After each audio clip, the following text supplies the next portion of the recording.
एक बार त्रिभुवन विख्यात पंचगंगा तीर्थ में सूर्य देव ने गवस्तीश्वर नामक महालिंग व मंगला गौरी की स्थापना करके उग्र तपस्या आरंभ की, जिस कारण संपूर्ण लोक उनकी तपस्या के तेज से जलने लगे।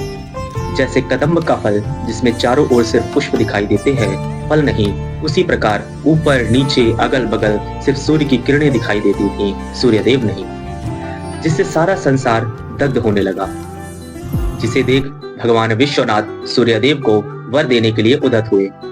बोले, हे अंशुमाली, अब आंखें खोलो, तुम्हारी तपस्या पूरी हुई। पर सूर्यदेव तपस्या में इतने मग्न थे कि उन्हें भगवान विश्वनाथ की बात नहीं सुनी।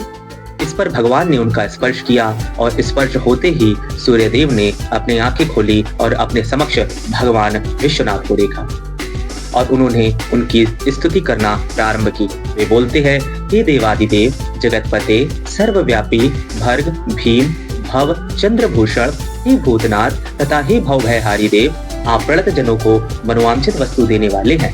हे मृण, धुर्जटे, हर, त्र्यक्ष, दक्ष के सैकड़ों यज्ञों का नाश करने वाले शांत शिवापते, शिव, आप प्रणत जनों को मनोवांछित वस्तु देने वाले, मैं आपको नमस्कार करता हूँ। इस प्रकार सूर्यदेव ने भगवान विश्वनाथ की स्तुति करके महादेव जी और श्री पार्वती जी माँ की परिक्रमा की। तदनंतर प्रसन्नचित होकर भगवान शिव के वामांग में स्थित माता गौरी का स्तवन आरंभ किया। सूर्य बोलते हैं, हे श्रीमती मंगला गौरी, आप संपूर्ण मंगलों की जन्मभूमि है माँ। श्री मंगले, आप संपूर्ण पाप राशि की रुई को दग्ध करने में प्रज्वलित अग्नि है। माता, आप भगवान शिव की प्रिया हैं। आप ही संसार के दुस्सह दुखभार का निवारण करने वाली हैं। आपके शिव दूसरा ऐसी कोई शक्ति नहीं है जो शरणागतों की रक्षा करने में समर्थ हो। आप ही तीनों व्याहतियां भू, भुवा और स्वाहा हैं। इस प्रकार मंगला गौरी के समीप मंगलाष्टक स्तोत्र का स्तवन करके सूर्यदेव भगवान शिव और माता गौरी के समक्ष चुपचाप पड़े रहे। तब महादेव जी ने कहा, हे सूर्य, उठो उठो, मैं तुम पर बहुत प्रसन्न हूँ। तुम तो मेरे नेत्र हो मित्र। तुमने जो आज मेरी 8 मूर्तियों, तुम तो मेरी 8 मूर्तियों में से एक हो।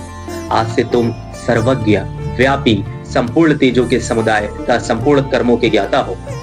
तुम्हारे द्वारा स्थापित ये गवस्तीश्वर शिवलिंग भक्ति भाव से सेवित होने पर सभी सिद्धियों का दाता होगा।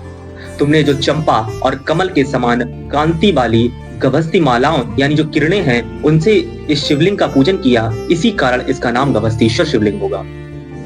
जो पंचगंगा में स्नान करके इन गवस्तीश्वर का पूजन करेगा, वह कभी माता के गर्भ में निवास नहीं करेगा।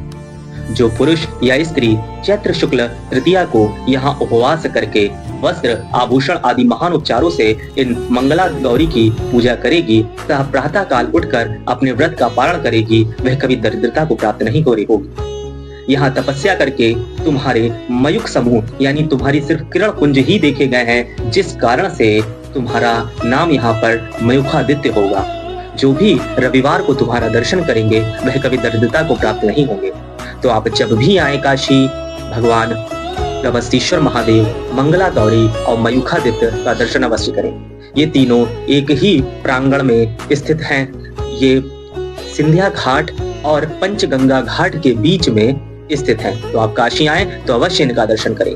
चलिए मिलते हैं काशी में अन्यत्र किसी शिवलिंग की ओर। तब तक के लिए नमः पार्वती पते, हर हर